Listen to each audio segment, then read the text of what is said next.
और SSC CHSL का जो एग्जाम है ना, यही सब क्वेश्चन आपको देखने को मिलेगा। आप एक बार रिवीजन करके जरूर जाइएगा, नहीं तो पछताइए। इस बार अगर नौकरी आपको नहीं हुआ ना, तो फिर जिंदगी में कभी नहीं होगा, हम आपको बोल दिए हैं। क्योंकि कंपटीशन धीरे धीरे टफ होते जा रहा है, समझ रहे हैं ना। आपका एज एक्सपायर कर रहा है, आपको कुछ पता चल रहा है? नहीं पता चल रहा है। क्वेश्चन क्या कहता है, यदि कोई राशि 5 वर्षों में अपनी दुगनी हो जाती है, तो बताए कि वही राशि कितने वर्षों में अपनी 7 गुनी हो जाएगी। यदि कोई राशि 5 ईयर्स में दुगनी हो जाती है, ठीक है, तो बोल रहा है कितने वर्ष में अपनी 7 गुनी हो जाएगी, यानी टाइम पूछ रहा है।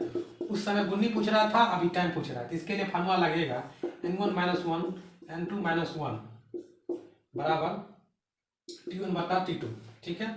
देखिए टाइम हमको दिया हुआ है 5 वर्ष में अपनी दुगनी हो जाती है। 5 वर्ष में n का मान हो जाएगा n1 हो गया, ये n2 हो गया, t1 हो गया, t2 हो गया, n मान हो रहा है। देखिए n का मान दिया हुआ कितना, 2 में से 1 गया, ठीक है, और 7 दिया हुआ n2 हो गया 7 - 1 बराबर t1 हो गया कितना 5, t2 हमको पूछिए रहा है तो रहने दीजिए। 2 में से 1 गया 1, 7 में से 1 गया 6 बराबर 5 बटा t2 गुना कीजिएगा तो हो जाएगा t2 बराबर 30, यानी 30 वर्षों में 7 गुनी हो जाएगी, t2 हो गया, ठीक है। अगला क्वेश्चन को देखिए, बहुत अच्छा क्वेश्चन है। 25 और 45 का तृतीय अनुपात ज्ञात कीजिए। यानी 25 तथा 45 का तृतीय अनुपात। तृतीय अनुपात का फार्मूला क्या होता है, इतना चीज तो हम पहले आपको बता दिए कि बी स्क्वायर बटा ए। तो बी हो गया 45 और गुने 45 स्क्वायर है, तो ए हो गया कितना 25, ठीक है। 25 25 5 नमा 45, 5 नमा 45, 9 नमा 81, इसका आंसर हो गया, ठीक है। ये एक शायरी शायरी कहा था कि मैं प्यार हूँ किसी और का, मुझे चाहता कोई और है, मैं पसंद हूँ किसी और की, मुझे देखता कोई और है। अगला क्वेश्चन को देखिए। देखिए क्वेश्चन क्या कहता है, वह न्यूनतम संख्या जिसे 8 और 14 से विभाजित करने पर शेषफल क्रमशः 5 और 11 शेष प्राप्त होता है, तो कौन सी संख्या है वह न्यूनतम संख्या जिसे 8 और 14 से विभाजित करने पर शेष उसका कितना होता है, शेषफल 5 और 11 आता है। पहले इसको घटा लेते हैं, घटाइएगा तो 8 में से 5 गया 3 और 14 में से 11 गया 3, यानी कॉन्स्टेंट डिफरेंट डिफरेंट 3 3 का हुआ। तो आप देखिए 8 और 14 का एलसीएम निकालिए, एलसीएम निकालते हैं 8 और 14 का, इसका एलसीएम हो जाएगा 56। और कांस्टेंट डिफरेंस जो है ना, इसी को घटा लीजिए, आंसर निकल जाएगा 3 पर, इसका आंसर हो गया। आप बना के चेक कर लीजिएगा, ठीक है। अगला क्वेश्चन को देखिए, बहुत मस्त क्वेश्चन है। आरती 3 रुपये प्रति अंडे की दर से अंडे खरीदता है तथा, बहुत मस्त क्वेश्चन है। आरती 3 रुपये प्रति अंडे की दर से अंडे खरीदती है तथा 5 रुपये प्रति अंडे की दर से उन्हें बेचती है, तो 35 अंडे बेचने पर लाभ प्रतिशत क्या होगा। यानी क्रय मूल्य, यानी 3 रुपये प्रति अंडे की दर से खरीदता है, 3 रुपया, सीपी हो गया 3 रुपया, सेलिंग प्राइस हो गया 5 रुपया, तो यानी लाभ कितना हो गया 2 रुपया का, ठीक है। यानी आरती 3 रुपये प्रति अंडे की दर से खरीदता है, यानी सीपी 3 रुपये प्रति अंडे की दर से खरीदता है, टोटल अंडा है 35 रुपये, तो 35 दिया हो जाएगा 105, लाभ हुआ है उसको 2 रुपया लाभ होता है। कितना अंडा है 35 को अंडा है, 70 रुपया लाभ हो गया। हमको प्रतिशत लाभ बोल रहा है निकालने के लिए, प्रतिशत लाभ 70 बट्टा क्रय मूल्य 105, आप प्रतिशत में लाइएगा 100% गुना कीजिएगा, ठीक है। आप देखिए 35 दूनी 70, 35 दिया 105, ठीक है। 100 दूनी 200 बट्टा 3 प्रतिशत, भाग दीजिएगा 6.66%, इसका आंसर हो जाएगा। समझ गए ना आप क्वेश्चन, लेकिन बहुत मस्त है, आप पढ़ के जाइएगा एग्जाम में। क्वेश्चन कहता है कि कोई राशि साधारण ब्याज की दर से 4 वर्षों में 600 रुपया, 7 वर्षों में 675 रुपये हो जाती है, वो धनराशि ज्ञात कीजिए। यानी 7 वर्ष में 675 रुपया हो जाती है और 4 वर्ष में 600 रुपया हो जाती है, यानी 3 वर्ष में घटा लेते हैं, 3 वर्ष में 75 रुपया हो गया, तो 1 ईयर में कितना हो गया 25 रुपया हो गया। तो हमको बताना है 4 वर्ष में कितना रुपया हो जाएगा, नहीं ना। देखिए यानी 600 रुपया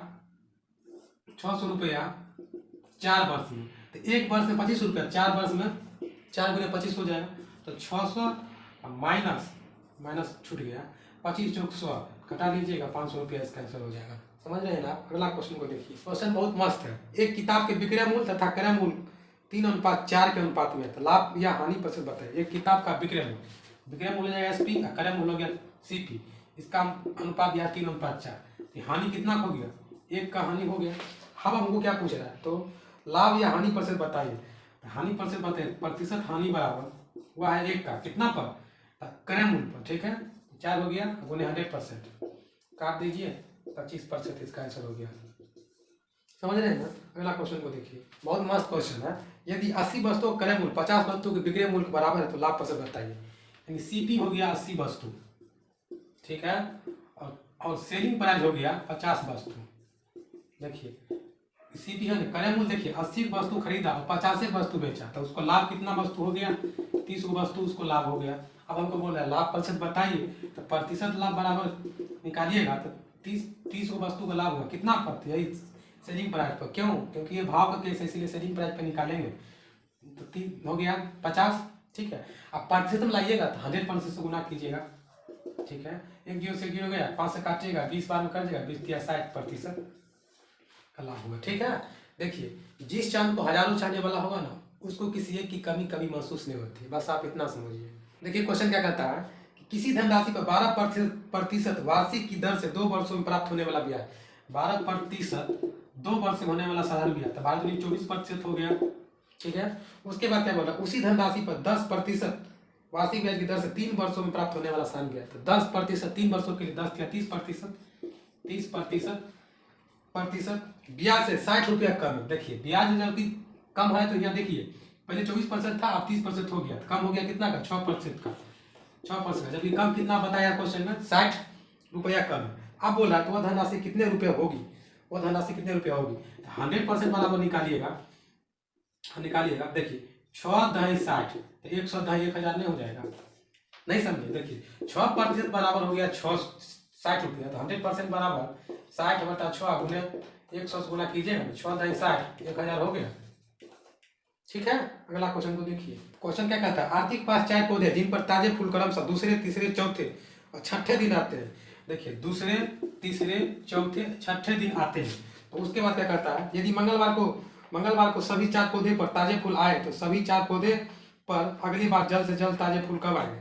सबसे पहले इसका एलसीएम निकालिए, एलसीएम निकालिए, 6 दूनी 12, 3 चौक 12, 6 दूनी 12, 12 इसका एलसीएम हो जाएगा, ठीक है। और अगले मंगलवार को आता है, तो देखिए सप्ताह होता है 7 दिन, इसमें 7 से भाग दीजिए, 5 इसका शेष हो जाएगा, शेष हुआ ना, तब मंगलवार में 5 जोड़ दीजिए, वही आंसर हो जाएगा, तो हो जाएगा रविवार इसका आंसर।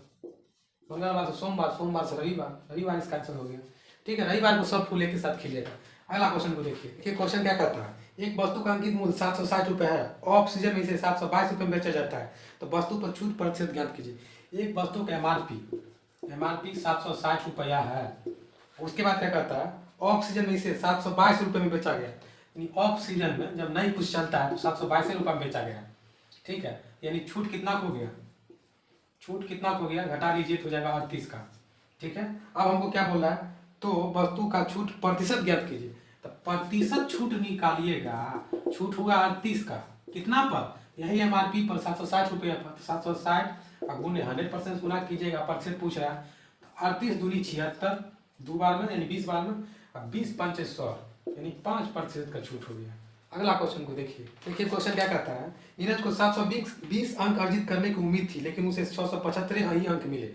नीरज को 720 अंक अर्जित करने की उम्मीद थी, लेकिन उसको कितना अंक मिला, लेकिन उसको 675 अंक मिला, घटा लीजिएगा तो हो गया 45 अंक, ठीक है, 45 अंक मिला। आगे पढ़िए, कहता है उसने जो उम्मीद की थी ना, उसे 5% कम अंक मिले। देखिए कम हुआ है 45 अंक का, जबकि कम कितना हुआ है 5% का। अब उनको क्या बोल रहा है, तो 90% अंक पाने के लिए उसे कितने अंक अर्जित करने चाहिए था, तो 90% पाने के लिए देखिए 45/5 गुने 90, ठीक है। अब देखिए 5 नामा 45 और 9 नामा 81, 810 अंक और लाना था, ठीक है। देखिए आपको ये क्लास कैसा लगा मुझे कमेंट करके जरूर बताइएगा। और एसएससी सीएचएसएल का जो एग्जाम है ना, यही सब क्वेश्चन आपको देखने को मिलेगा, आप एक बार रिवीजन करके जरूर जाइएगा, नहीं तो पछताइए। इस बार अगर नौकरी आपको नहीं हुआ ना, तो फिर जिंदगी में कभी नहीं होगा, हम आपको बोल दिए हैं, क्योंकि कंपटीशन धीरे धीरे टफ होते जा रहा है, समझ रहे हैं ना। आपका एज एक्सपायर कर रहा है, आपको कुछ पता चल रहा है, नहीं पता चल रहा है।